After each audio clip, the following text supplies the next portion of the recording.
est établi en fait comme en droit, vous allez vous pencher sur la réparation du préjudice.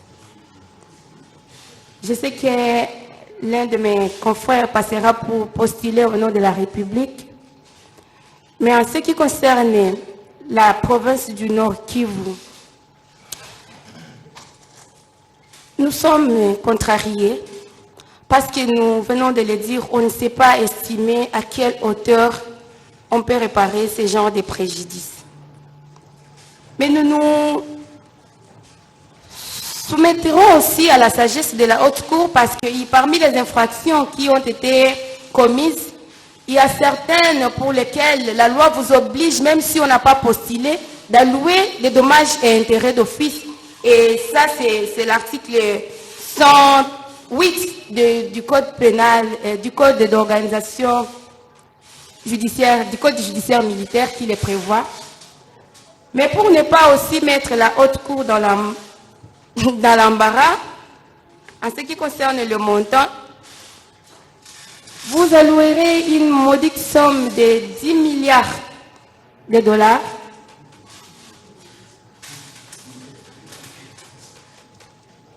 à la province du Nord Kivu.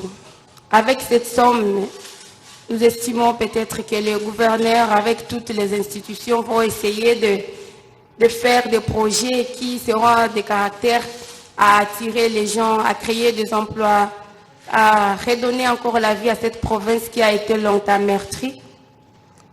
Cette somme, bien sûr, sera évaluée en francs congolais, monnaie à cours légal dans notre pays. Et si vous faites cela, la République démocratique du Congo se souviendra de vous. Nous avons dit. Merci, Madame. Est-ce qu'il y a un autre conseil qui veut prendre la parole?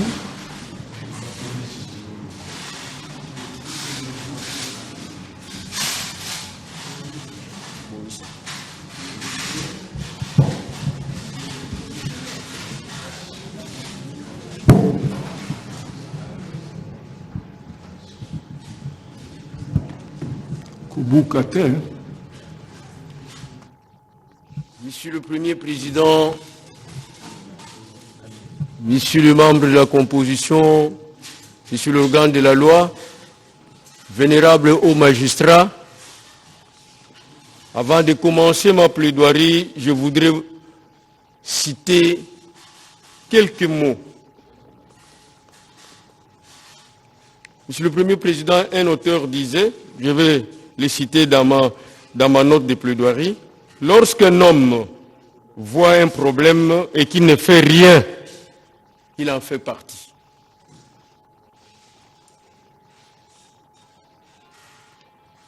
Maître Bondo venait de vous dire tout à l'heure, si nous avons le droit d'être libres, nous avons le devoir d'empêcher que l'on nous rende esclaves. Assister ou rester silencieux face au mal, c'est assister le mal. Le même auteur ajoute, il suffit que les hommes de bien ne fassent rien pour que le mal triomphe. Martin Luther King disait, l'homme meurt lorsqu'il refuse de défendre ce qui est juste.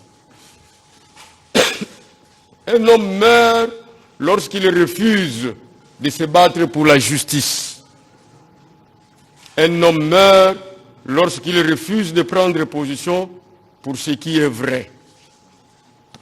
Monsieur le Président, Monsieur le Premier Président, Monsieur membre de la composition, ce procès, cette instance concerne où nous sommes en train de plaider contre le prévenu Joseph Kabila alias Sina Rambo, que vous allez condamner lorsque les infractions seront analysé et effectivement établi. D'abord, vous allez les condamner pourquoi? Le ministère public était très clément en l'appelant complice ou co-auteur.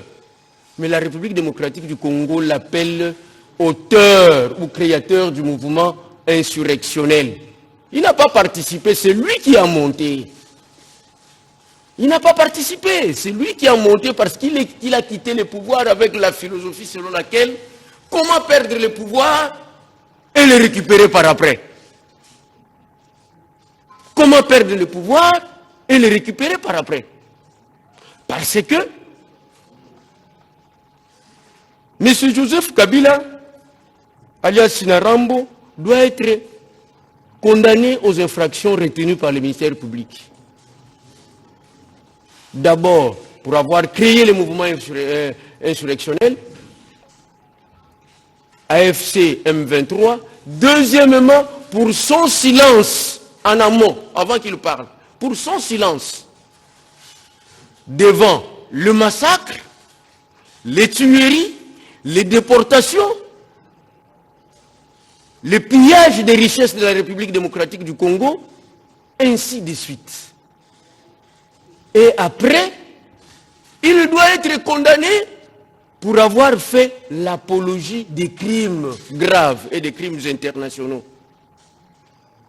Voici les raisons pour lesquelles il doit obligatoirement être condamné. Et la République démocratique du Congo,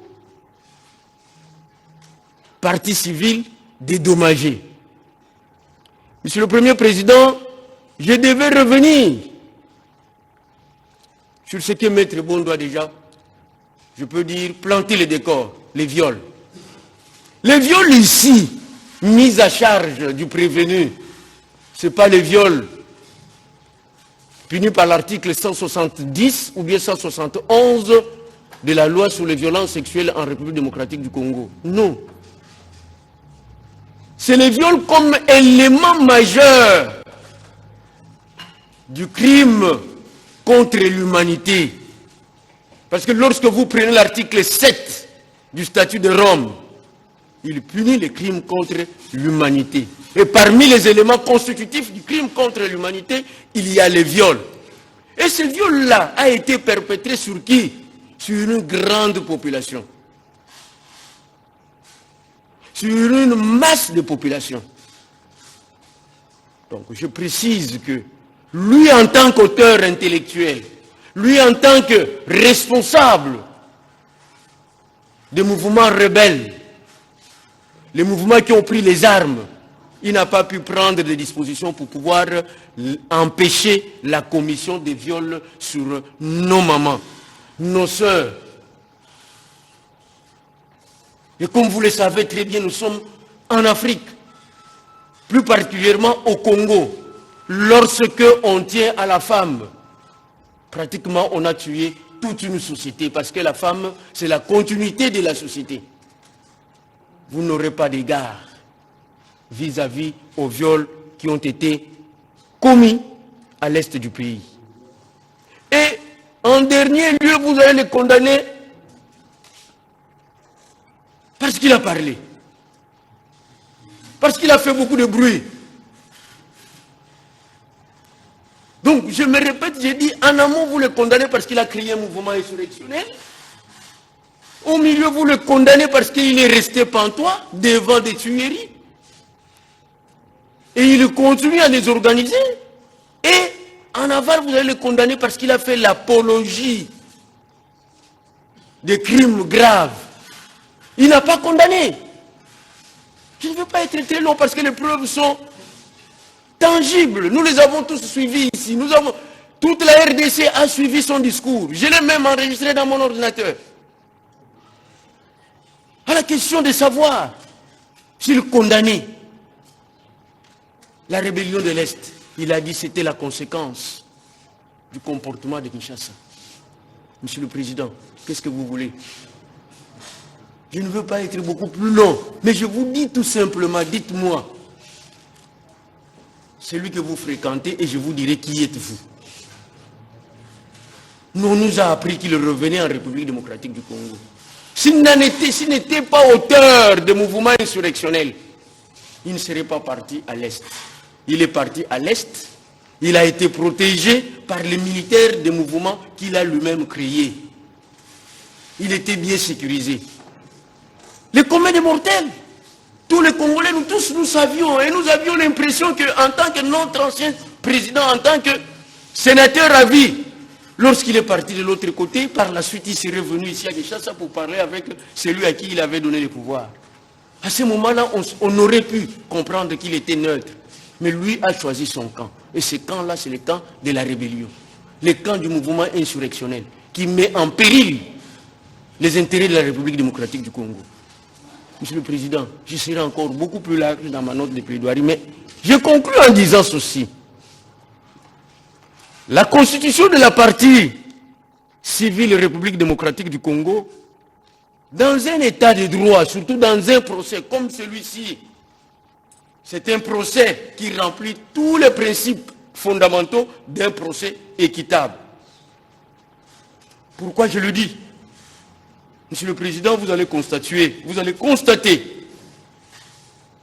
que nous sommes ici, vous ne l'avez pas condamné sans qu'il y ait une audience publique. Il jouit de la présomption d'innocence. Monsieur le Président, vous allez constater que toutes les règles qui gouvernent le procès à un droit équitable, les droits à un procès équitable sont respectés dans cette instance. Les droits de la défense ont été respectés. Ce n'est pas un procès politique. C'est un procès pénal, organisé conformément au droit international régi par les statuts de Rome, des protocoles additionnels de la Convention de Vienne, des lois de ces pays.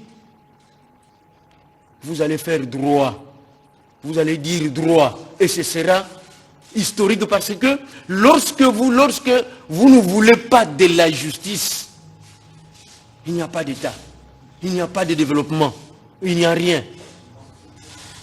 Monsieur le Président, vous allez conformément à l'article 77 du Code de justice militaire, je lis l'action pour la réparation du dommage causé par une infraction relevant de la compétence des juridictions militaires peut être poursuivie par la partie lésée en se constituant partie civile en même temps et devant le même juge que l'action publique.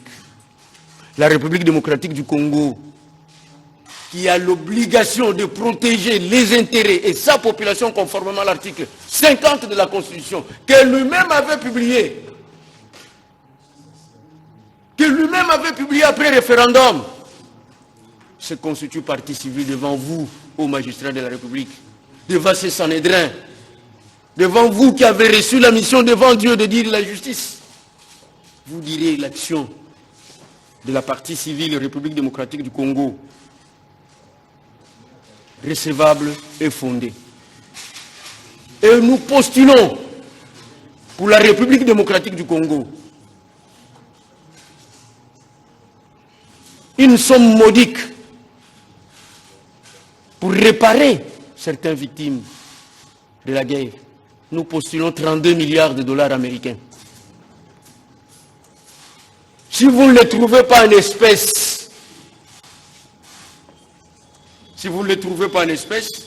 vous allez les trouver en nature. Parce qu'au dossier du tribunal, il y a un inventaire de biens. Mais cet inventaire de biens-là est insuffisant. Nous sommes allés à la Cour constitutionnelle.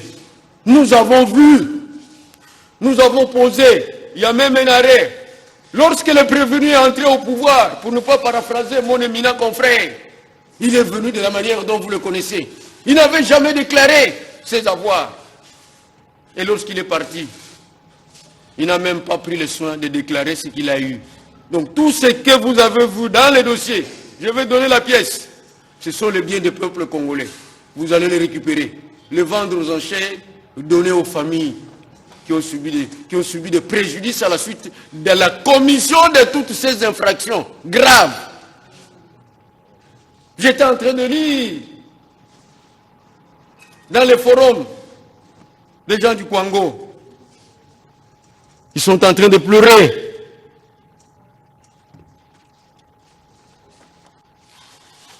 Monsieur le Premier Président, Monsieur membre de la...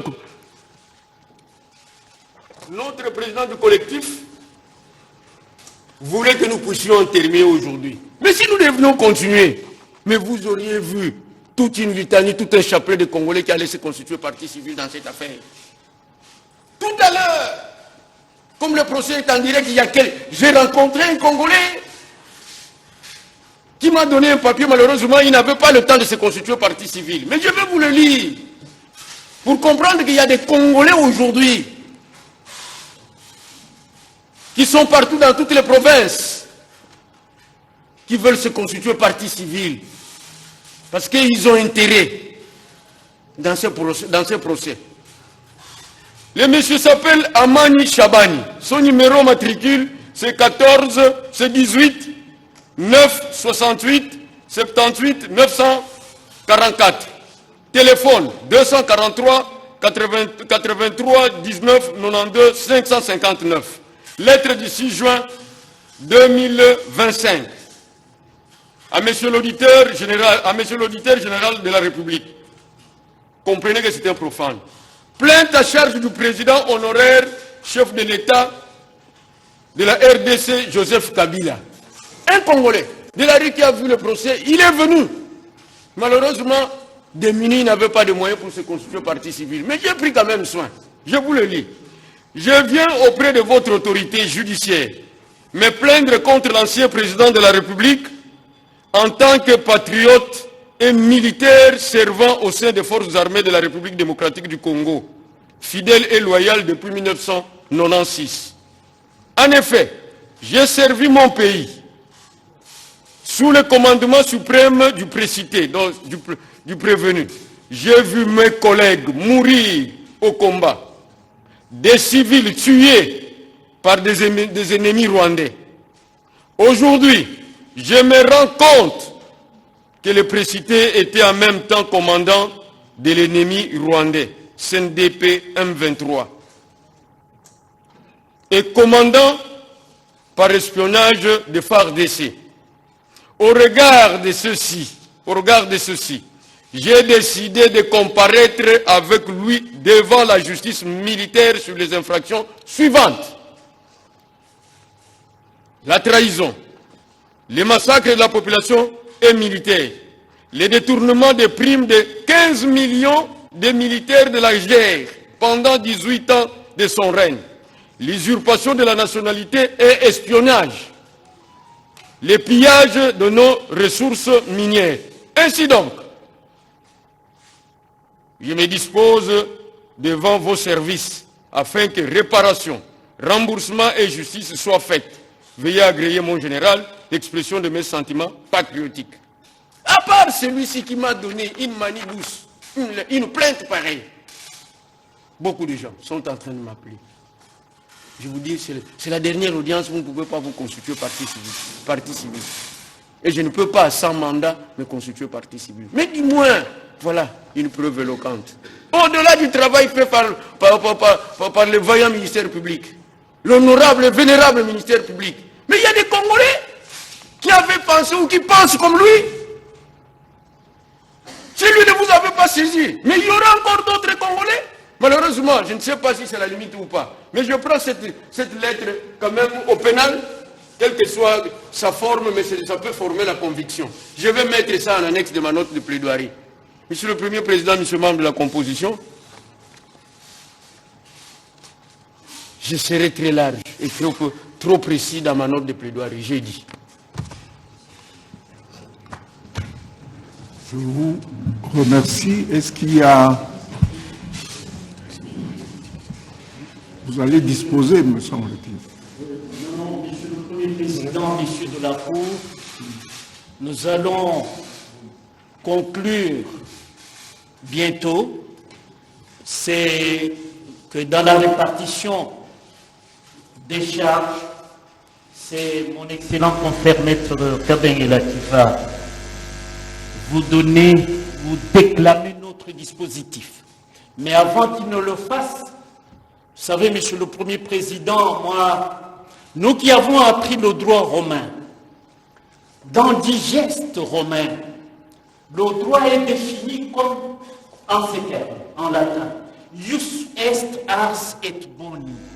Le droit est l'art du bien et du juste. Mais parce qu'il vous faut une cerise sur le gâteau, après les brillantes plaidoiries de mes excellents confrères, qu'est-ce que je peux vous apporter comme cerise sur le gâteau avant que Maître Kabengela ne dispose? C'est simplement de préciser, dans la suite de mon excellent confrère Maître Dimouene, qui a identifié Kabila le prévenu, de dire que dans l'histoire romaine, il y a eu un certain Brutus Marcus Junius, qui, en 42 avant Jésus-Christ, homme politique romain, a conspiré contre César. Et lorsque jusqu'à aujourd'hui, la mort ou l'assassinat de Mzee Laurent Désiré Kabila n'est pas élucidé, est-ce que le prévenu Kabila, soi-disant son fils adoptif, est-il très loin de cet assassinat? Son ombre plane toujours.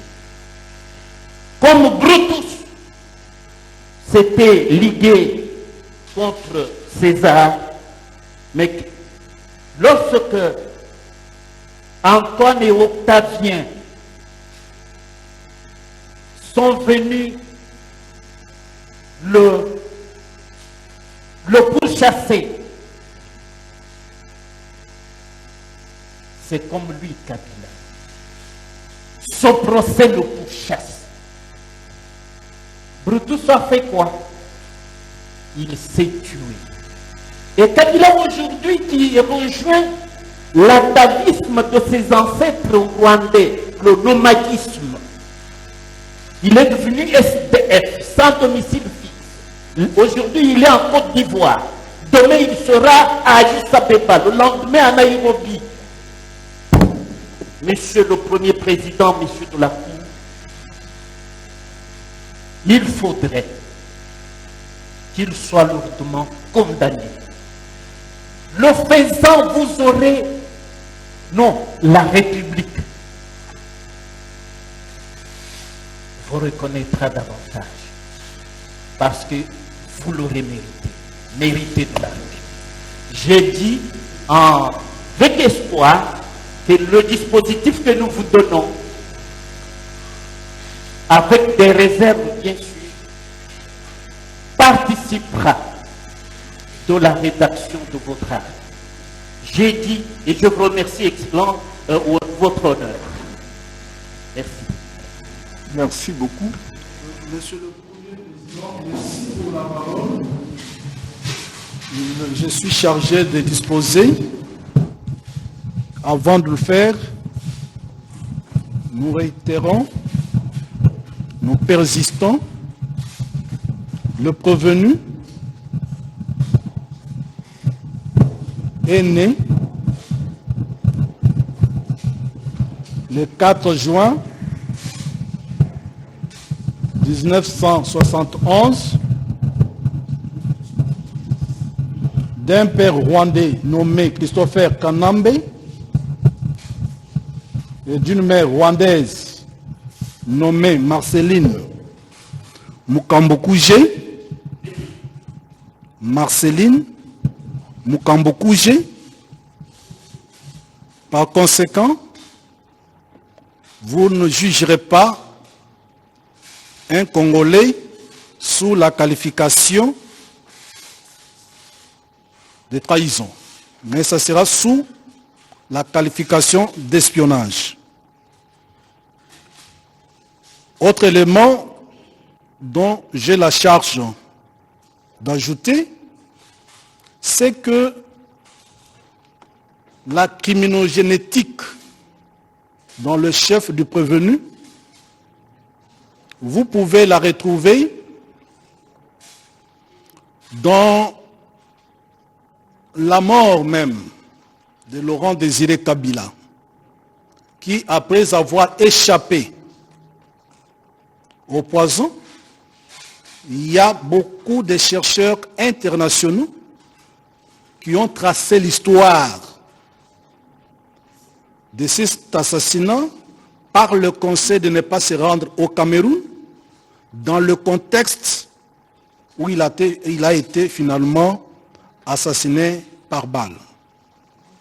Comme l'on dit, et comme Lumumba le disait, l'histoire des Congolais sera écrite par le Congolais. Au-delà de tout cela, voici le dispositif de notre note de plaidoirie. À ces causes, plaise à la haute cour militaire de dire recevable et fonder la constitution des partis civils par la République démocratique du Congo, les provinces d'Ituri, Sud Kivu et Nord Kivu, statuant sur les demandes de réqualification de faits de trahison en espionnage, la dire recevable et fondée. En conséquence, dire que le fait qualifié de trahison par le ministère public sont en réalité constitutifs d'espionnage. Statuant sur la demande de dommages et intérêts pour réparation des préjudices matériels et financiers, condamner le prévenu à payer à la République démocratique du Congo l'équivalent en francs congolais de l'ordre de 24 milliards 719 millions 307 261 dollars. C'est réservé sur d'autres types de préjudices non évalués de manière exhaustive à ce jour. En vue de priver le prévenu et les organisations criminelles qui le dirigent de leurs ressources financières, d'affaiblir leur capacité d'opérer et de se développer, de restreindre leur facilité à commettre d'autres crimes et d'autres infractions, ou de financer de nouvelles activités criminelles, ainsi que de prévenir la récidive.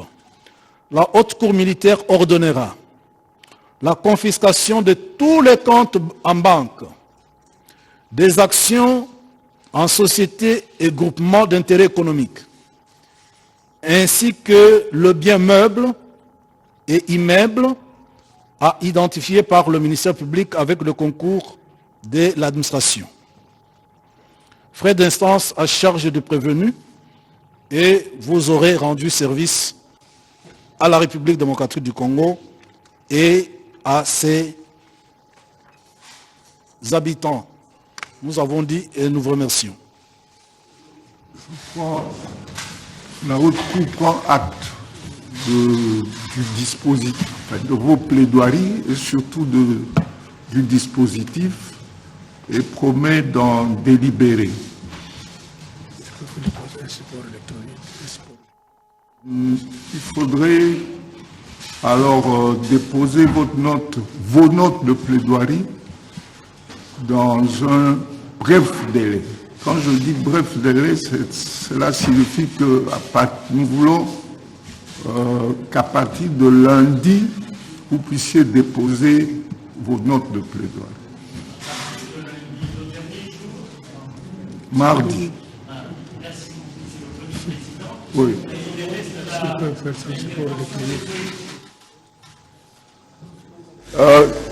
Justement, je voulais qu'on fasse ceci. Il est 18h moins. La Haute Cour est disposée à reprendre son audience demain. Comme ça, nous allons écouter l'avocat et le ministère public. Nous allons reprendre à midi. Merci, monsieur le Président. Ok.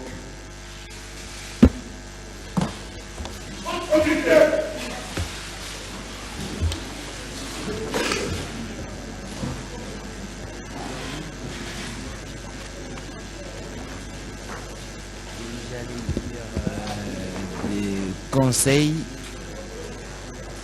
de la République, disons mieux, des avocats de la République,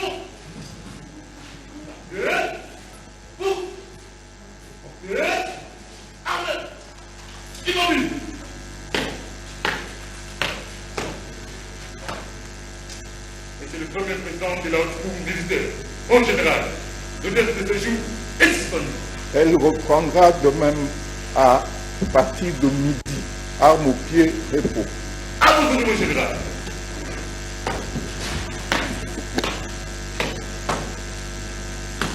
Oh, bien.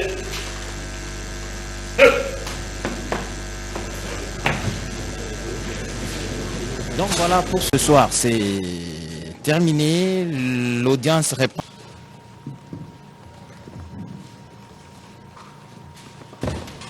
« 120B »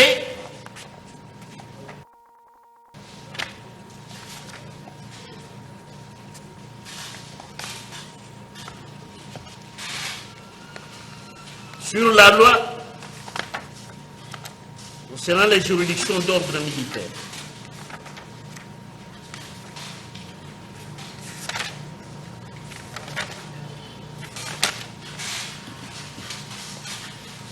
Sont justiciables de la haute cour militaire les personnes justiciables par État de la Cour de cassation. À l'époque où on rédigeait, on promulguait la loi, c'était la Cour suprême de justice, pour des faits qui relèvent de la compétence des juridictions militaires. Parce que la participation criminelle relève de la compétence des juridictions militaires, le statut du sénateur agit, qui aurait dû l'amener devant la Cour de cassation, disparaît. Pourquoi? Que l'infraction du chef de laquelle il est poursuivi, participation à un mouvement insurrectionnel, relève de la compétence des juridictions militaires. Donc c'est vous, haute cour, en vertu de disposition qui êtes son juge légal. Pourquoi? Que les poursuites engagées en respect de l'article 17, c'est suivant la loi et les formes prescrites par la loi. Voilà pourquoi, Monsieur le Premier Président, vous êtes compétent de juger le sénateur à vie. Ce procès est-il équitable? Pour les parties civiles, le procès est équitable. Pourquoi? Parce que, en l'espèce, le prévenu étant sénateur à vie,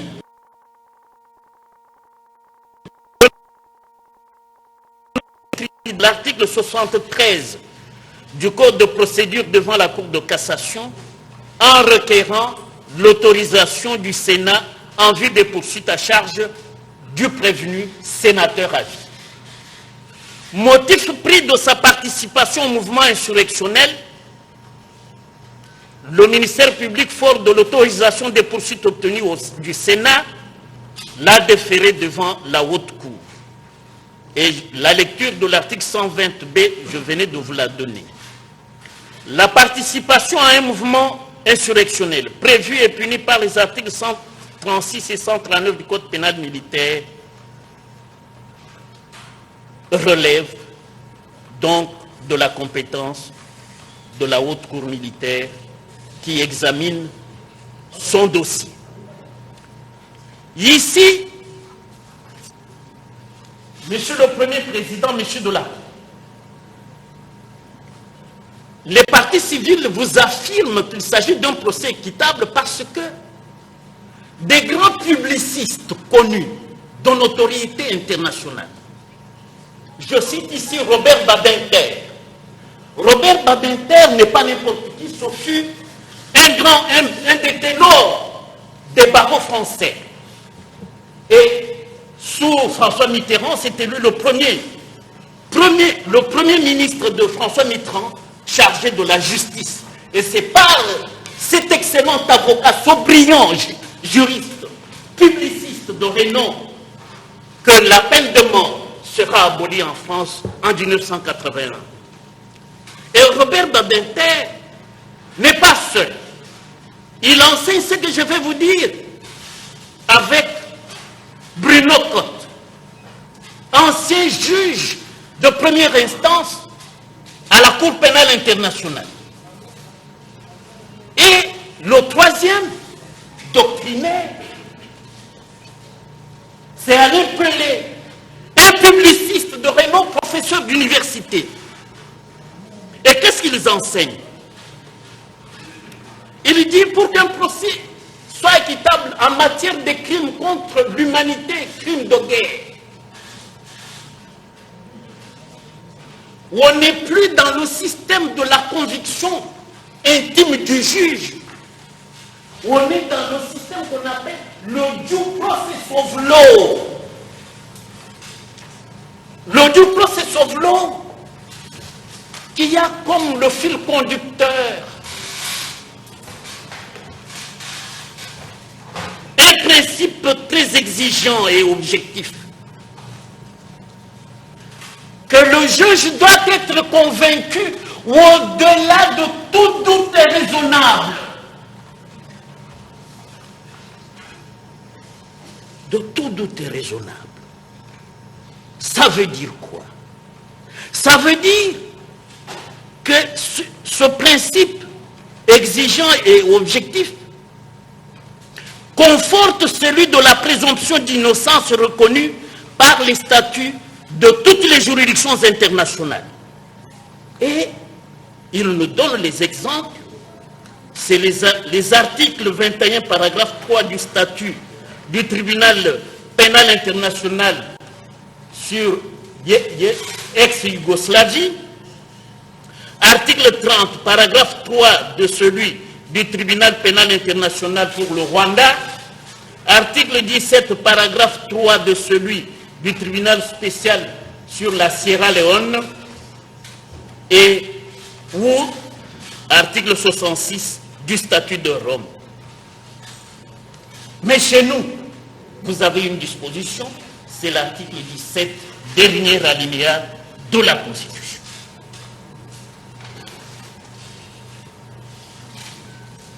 Devant rassurer tout le monde que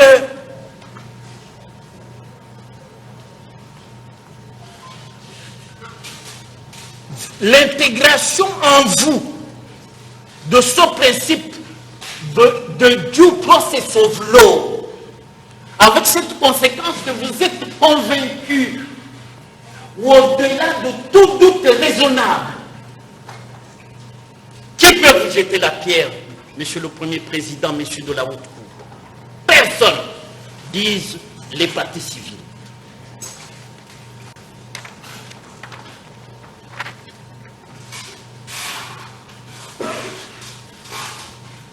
Mais ici, qu'est-ce que vous jugez? Vous jugez des crimes graves qui ont choqué les consciences de l'humanité. Parce que ce sont ces crimes que vous jugez. Ces crimes, les auteurs c'est des gens qui se complaisent dans la banalisation du mal. C'est ainsi que, encore un publiciste de renom, Victor Thorne,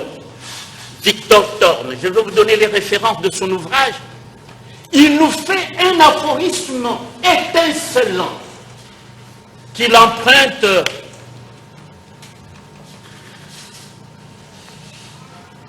à Martin Luther King, à James Hale, à Edmund. Et cet aphorisme, quel est-il? Je vous le cite. Si nous avons le droit d'être libres, c'est dans son livre Le procès du 11 septembre. Il a publié l'ouvrage en 2006, Le procès du 11 septembre. Dans ce livre, qu'est-ce qu'il dit? À l'ouverture de la première page, il dit: si nous avons le droit d'être libres, nous avons le devoir d'empêcher que l'on nous rende esclaves. Assister ou rester silencieux face au mal, c'est assister le mal. Il suffit que les hommes de bien ne fassent rien pour que le mal triomphe. Les hommes de bien, c'est vous qui composez la haute cour.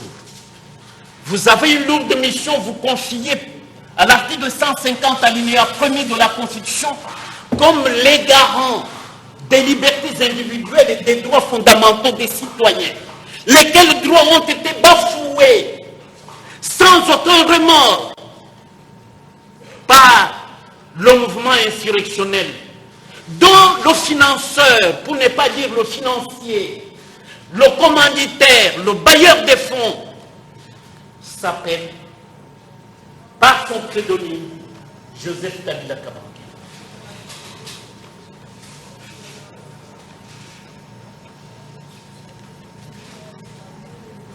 Monsieur le Président, lorsque vous m'aviez passé la parole, j'ai commencé cet état par le simple mot merci. Est-ce que je puis m'arrêter par ce simple mot merci à ce stade? Je dis non. Parce qu'en tant que coordonnateur du collectif, il faudrait que j'annonce les couleurs. Pour les annoncer, je voudrais examiner les crimes contre l'humanité.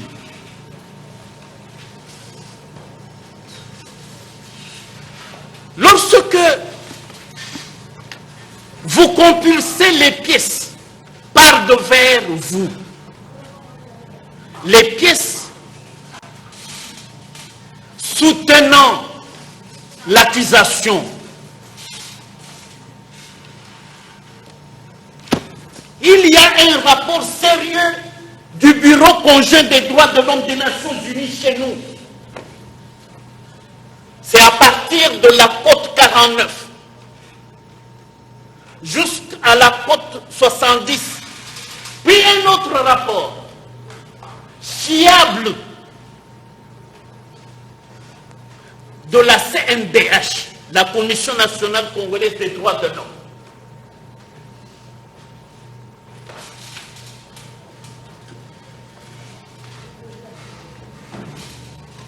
Dans ces pièces,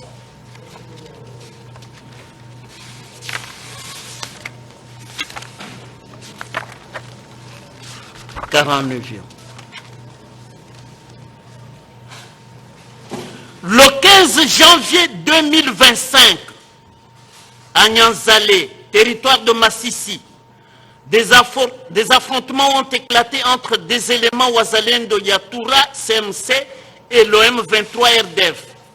Au cours de ces combats, une femme a été tuée par les éclats d'une bombe lancée par l'OM23 RDF alors qu'elle se cachait dans la brousse.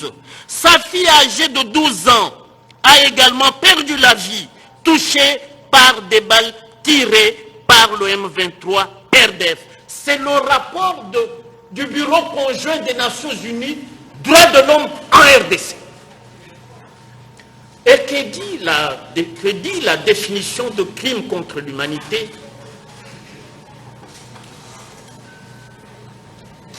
Là, c'est l'article 222 de notre code pénal, ordinaire livre 2. Mais les éléments de cette infraction sont décryptés dans cet ouvrage de la Cour pénale internationale.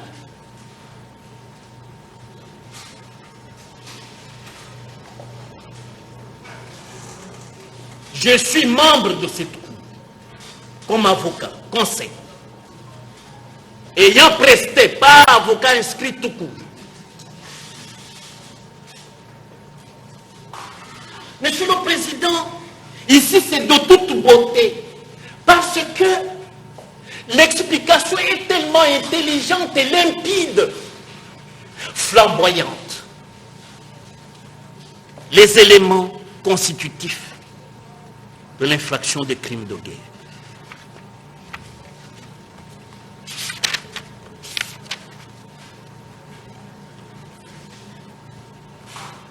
Non, crime contre l'humanité, d'abord.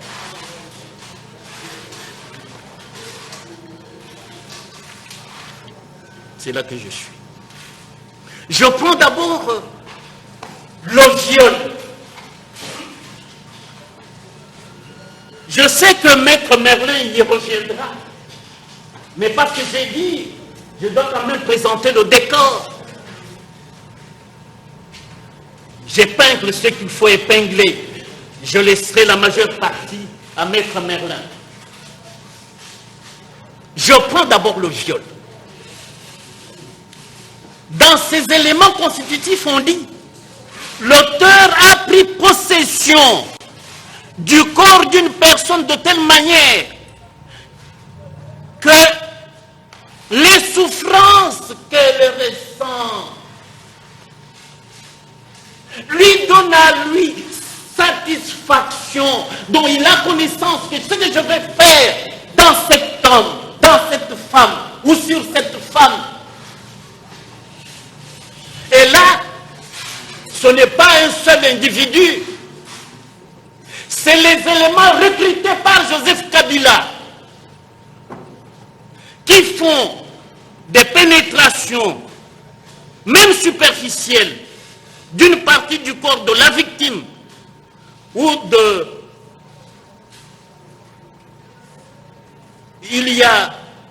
de toute autre partie du corps.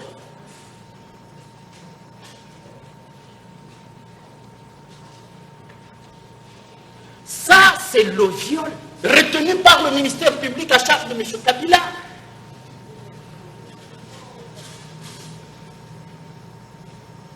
Mais qu'est-ce qu'il y a de commun?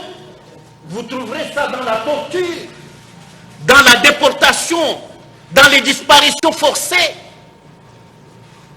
C'est l'intention d'imprimer, d'infliger des souffrances, douleurs graves, atroces.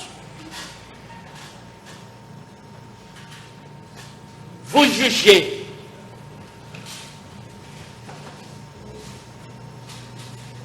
Ces crimes qui énervent la conscience de toute l'humanité. Et c'est pour cela que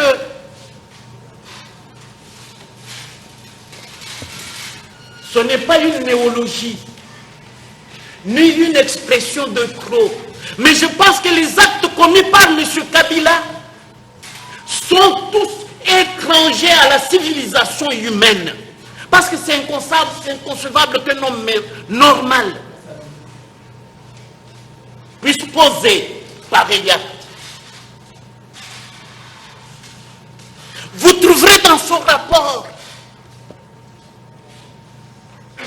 21 personnes dont la tête est broyée avec des marteaux. Et là, les personnes qui les tuaient, c'est les éléments recrutés par Joseph Kabila. Je vous indique où il les recrute et où il s'entraîne.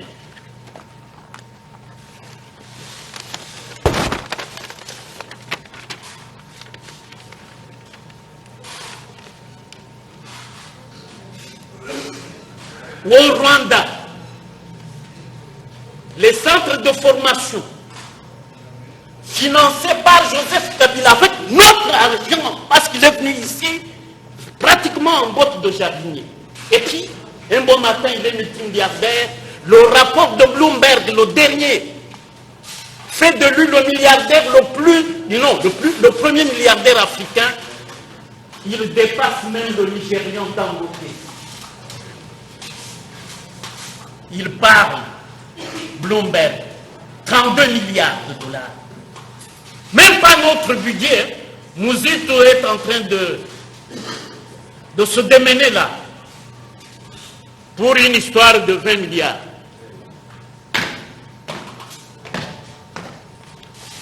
Mais au Rwanda, je vous donne les sites.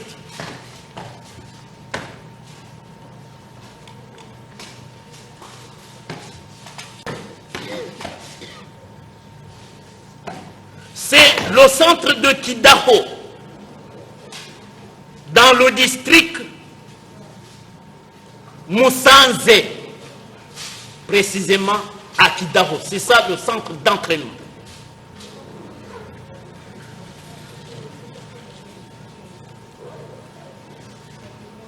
Toujours au Rwanda, dans la forêt de Gishwati, 3800 personnes qui étaient formées là-bas, déversées chez nous pour tuer nos mamans, pour tuer les bébés, pour tuer les Congolais, la jeunesse. Donc, les mains utiles de la République sont coupées, neutralisées, paralysées par la férocité d'un homme. C'est pour cela que j'ai dit, dans mes propres mots, que les actes qu'il a commis sont étrangers à la civilisation humaine. Toujours au Rwanda, dans le district de Nyagatale, dans le camp militaire de Gabiro, ce qu'on appelle Gabiro School of Infantry, les forces spéciales, qu'il a recruté pour assurer sa garde. Et vous aviez suivi ici, dans la vidéo, lorsqu'Ikayebin Karoubi raconte que parce qu'il a été dépouillé de sa garde, il a recruté ces hommes. Ce sont les forces spéciales du Rwanda qui le gardent. Il y en a d'autres, mais je me limite à ces 3 districts. Mais en Ouganda, district de Mbalala, district de Kamwegwe, notamment au camp militaire d'Ihanza, des milliers et des milliers de jeunes. Qu'il a recruté où? Dans les camps des réfugiés des Congolais, au Burundi, en Tanzanie, au Rwanda même, et en Ouganda, et ainsi qu'au Kenya. Mais de Kenya, il a recruté tous les Somaliens, les Shebab, qu'on appelle les ADF Nalula. C'est lui avec Kagame et James Kabarebe. Comprenez à quel type d'homme. Non. Voilà le profil du prévenu que vous avez à juger la haute cour. Il ne s'arrête pas à ces 2 districts.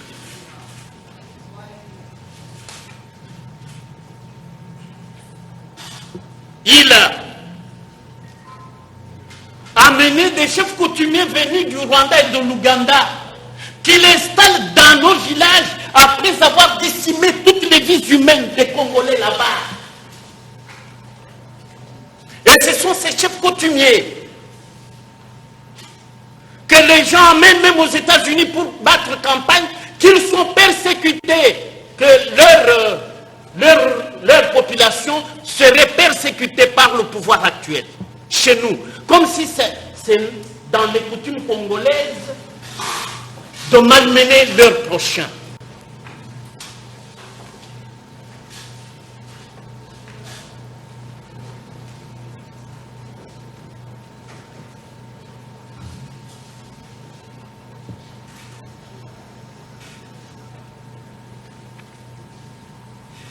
Monsieur le Premier Président,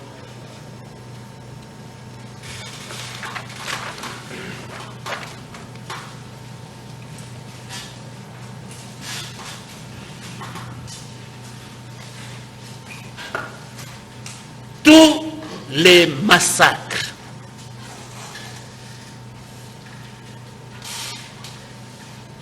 Kabila au courant, parce que dans sa connaissance, il sait qu'ici on va décimer des villages. Les bombes dans les camps des déplacés, dans les villages, les agriculteurs tués,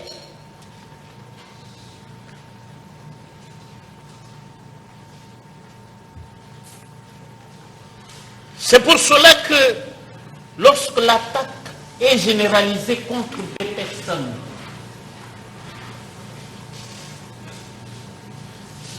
il a été jugé.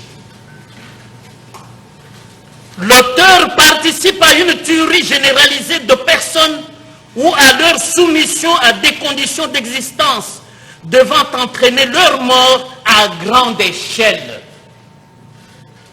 Dans l'intention de donner la mort ou en faisant preuve d'une insouciance grave, peu lui important que la mort résulte ou non d'un tel acte ou d'une telle omission ou de tels actes ou omissions, en étant conscient du fait que le dit acte ou la dite omission ou les 10 actes ou omissions s'inscrivent dans le cadre d'une tuerie à grande échelle. Ainsi, jugé par qui? Par un autre tribunal international. Mon excellent confrère Jackson Mayombo, avec qui je preste à la Cour pénale internationale, interviendra pour vous en donner davantage. Parce que ça, c'est un arrêt du tribunal pénal international sur le Rwanda dans l'affaire Kaishema. Cité par qui? Par Yann Jurovic. Qui est Yann? C'est un excellent juriste publiciste.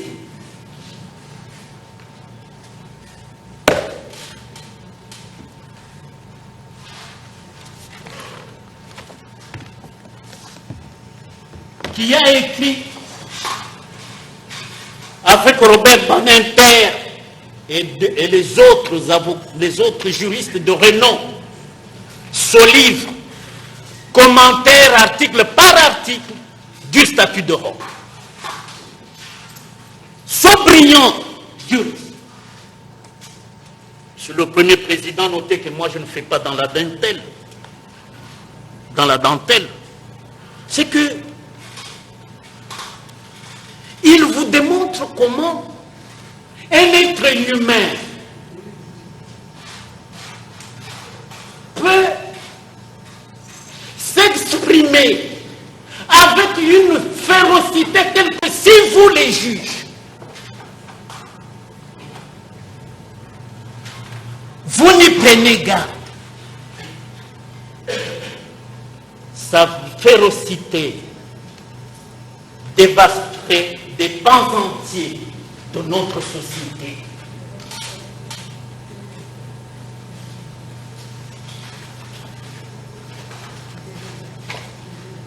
Les tortures, déportations, disparitions forcées, etc., concourt à ce grand remplacement de nos populations de l'Est par celles déversées par le Rwanda sur les territoires ainsi dépeuplés et le pourvoyeur des moyens, conscient de ces exterminations comme crimes contre l'humanité, n'est autre que le prévenu que vous jugez.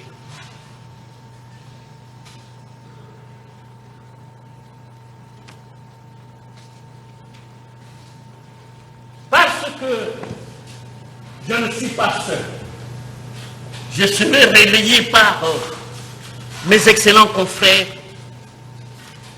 J'aborde l'examen des crimes de guerre. Crimes de guerre,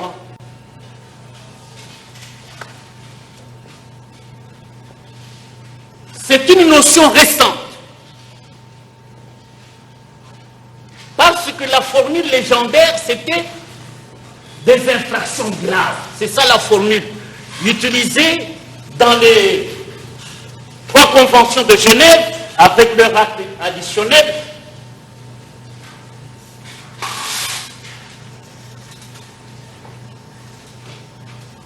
Mais quelle est leur caractéristique? C'est de s'attaquer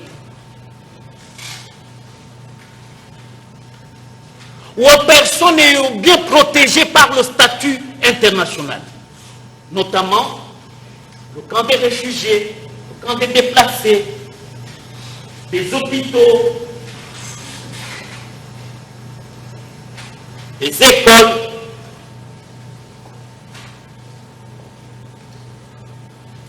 or,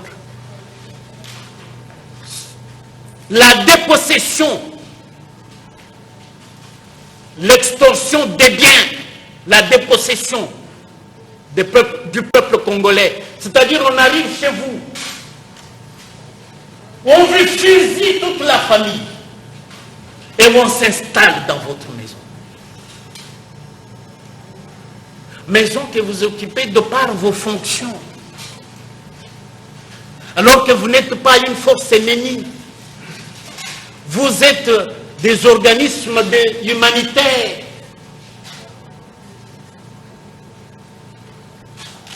On a vu à Goma, à Bukavu, partout où ils sont passés, comment les gens du M23 se sont comportés.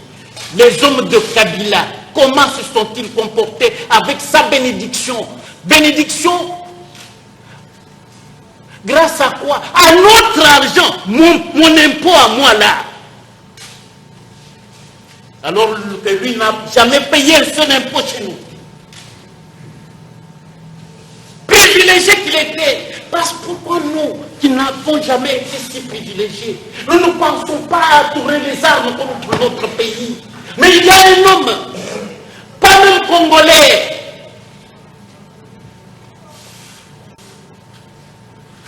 devenu milliardaire, 32 milliards, plus que le budget de la République. Il nous fait ça.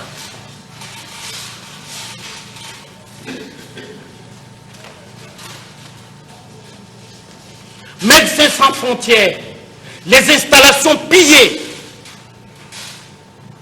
Oxfam, pour nourrir les veuves et les orphelins, pour nourrir les déplacés de guerre, les blessés de guerre, nos militaires, à peu près 500, qui ont fui sur le lac, à la piste de Goma, par le M23, ont été recueillis comme des insectes ou des abeilles amenés au Rwanda. Jusqu'à ce jour, on n'a pas d'informations. C'est ça les disparitions forcées.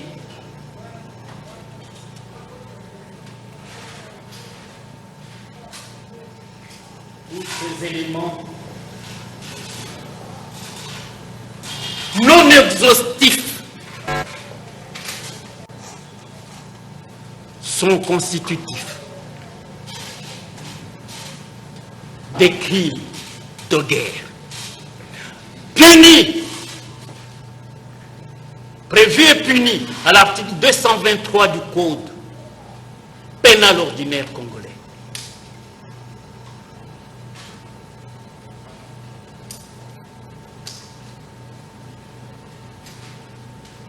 Monsieur le Premier Président,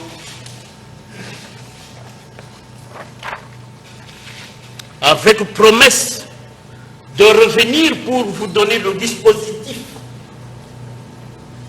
des conclusions de la partie civile, au cas où mes excellents confrères n'aimeraient pas le faire à ma place, vu la considération que tout le monde a à ma coordination, je pourrais revenir, Monsieur le Premier Président, pour vous donner le dispositif. Mais à ce stade, que dois-je faire?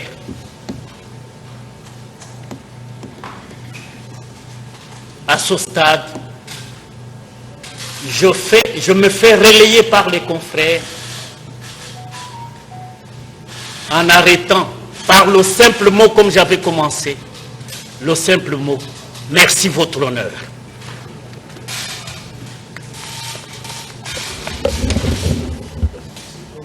Le suivant peut prendre la parole.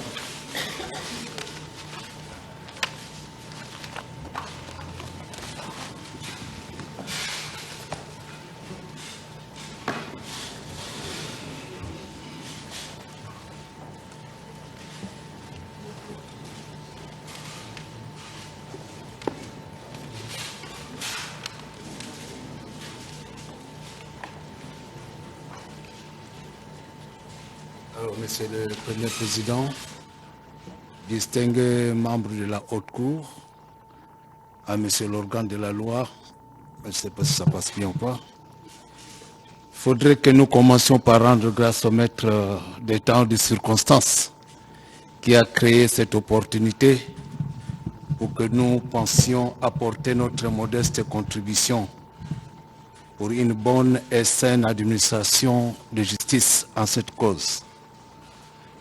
L'organisation interne du collectif m'a chargé de revenir sur l'identification du prévenu et sur les crimes de guerre dans